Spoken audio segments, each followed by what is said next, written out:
left Grenada with three major export earners: bananas, cocoa and nutmeg. None of these was ever likely to make Grenada a wealthy country. It was Sir Eric Gairy who brought the island to independence in 1974. He quickly got himself a reputation as a showman and a man of the people, with events like his sponsorship of the 1970 Miss World.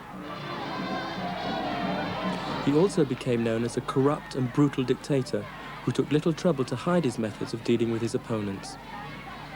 People have tried to get rid of me, and I don't think they can make it. Lots of them who have tried are lying in the cemetery.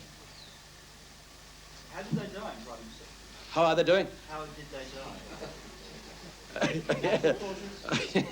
die? Natural causes. Grenadians and the country as a whole was yoked under twice. They were yoked under by the old pattern of economic development that had grown out of slavery and later on the colonial economic system, where, like most of the other Caribbean countries, they produced one commodity for export, and they were subject to the vagaries of the international economic market. The second yoke that the Grenadian people suffered under in the post-colonial period was the yoke of Gairy and Gairyism, where the corruption and the nepotism of Gairy destroyed a lot of productive capacity of the Grenadian society and destroyed the will of the people to produce as well. The only Grenadians able to oppose Gairy were those like Maurice Bishop, who had left the country to study.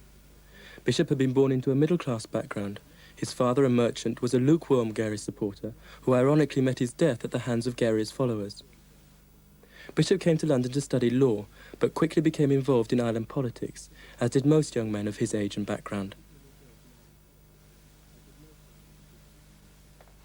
Gus John, a schoolmate of Bishop's, often met him at political sessions. At the time in the Caribbean, intellectuals basically led governments. And it's those people who went through those schools and then went abroad to universities, etc., who would normally go back and be in the leadership of governments.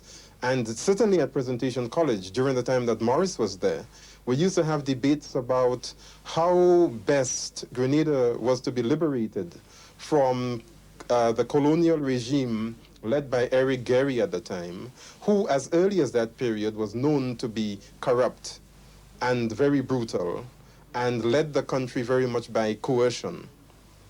And people talked about an intellectual revolution, a revolution led by intellectuals who would, having gone abroad and learned various skills, come back there and lead the people. Another young man who formed part of the circle was Bernard Cord, who was to become first Bishop's deputy and then his main opponent.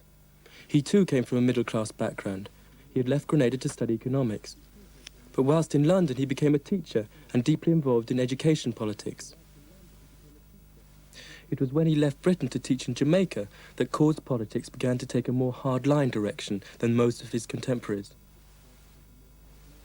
When he went to Jamaica, he spent an enormous amount of time with Trevor Monroe and the Workers' Party of Jamaica. And there he got very much involved in Marxist politics, based very much on a Moscow model of government,